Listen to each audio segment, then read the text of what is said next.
The wall at Jericho was an impenetrable force to any army that was trying to overtake the city. Before even dealing with the wall, the attacking troops would have to navigate their way across a 27-foot wide, 9-foot deep pit that lined the outer edges of the city. Then there was the wall itself, a 17-foot high, 5-foot thick, pure mass of solid stone. If the attacking army managed to get this far without being shot down by archers, all that was left was to defeat the well-trained Canaanite army that was waiting within. This was the reality for a young leader named Joshua and his ragtag Israelite army. These Israelites, who had seen an entire generation live and die while wandering through the desert, were tired, hungry, and facing what seemed like an impossible task, a hopeless situation. Now, I haven't lived very long, but I've lived long enough to know this, that running into walls is a part of life. And the bigger the wall, the more hopeless the situation can seem. The large walls of sickness, loss, divorce, addiction, they pop up all around us and they seem impenetrable. And just like the wall at Jericho, these walls rarely stand alone. The walls of our lives are often accompanied by a deep pit of pain, suffering, and despair, and all the while an army of hopelessness attacks us on every side.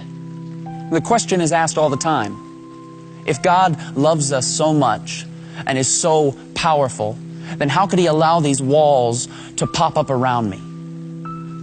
Now, I don't pretend to have the answer to any of those questions, nor do I pretend to understand just how deep or dark your suffering has been. I simply want to suggest that maybe God does His best work from seemingly hopeless situations.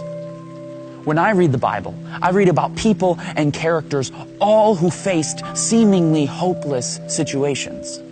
In fact, I cannot find a single person who walked faithfully with God without first facing a hopeless situation. Adam and Eve ruined paradise by inviting sin and death into a perfect world. A hopeless case.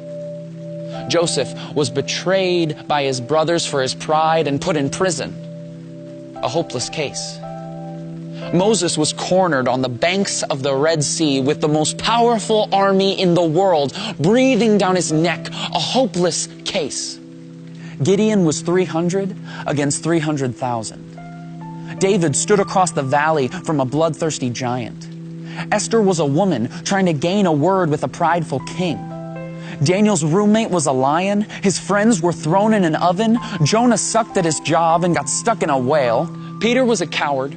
Paul was imprisoned. The 5,000 had no food. Lazarus was dead. Timothy was too young. Abraham was too old. The youngest son was too stupid. The walls of Jericho were too strong. And Jesus was humiliated, hung on a cross, and buried in a tomb, burying all hopes of the revolution that was hoped for thousands of years.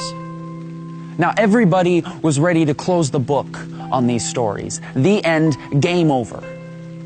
But if there's one thing we learn from the Scriptures, it's that we can never place a period where God has placed a comma. Because when all other options have been worn out, when circumstances couldn't get worse, when everything else has failed, get ready, because that is exactly where God shows up.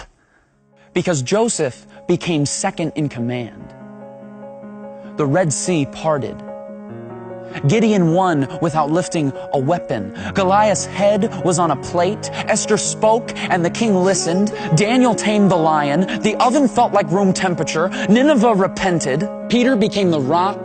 Paul rejoiced. 12 basketfuls were left over. Lazarus was just kidding. Timothy built a church. Abraham built a family. The youngest son came home to a party. The walls of Jericho came a-tumbling down. And Jesus Christ pulled off the resurrection, defeating sin and death. And the creation that had been marred so many years ago was now restored for all time.